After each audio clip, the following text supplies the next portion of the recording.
And that's the biggest difference, I think, is from the wealthy and the poor, is that poor people use debt in a bad way to purchase liabilities, simply things that take money out of your pocket. And rich people use debt and leverage to buy things that are like assets, that put money in your pocket. That's the biggest difference.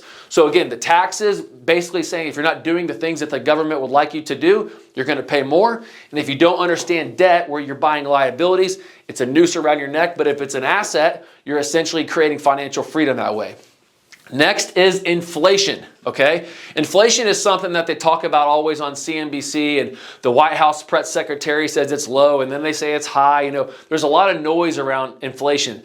Very simply, inflation is when the government spends more than they actually have, and they have to borrow money in the future, okay? They do that you can read a bunch of books about it and how it actually works and how we borrow from the Federal Reserve, and we got to pay them back interest, and the Fed's funds rates, all that stuff. It's really not important.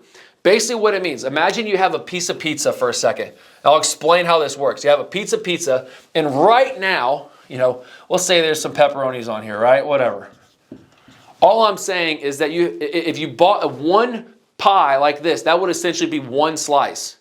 When the government comes in and they print more dollars, they start cutting this pie up, right? Now you got 4 slices.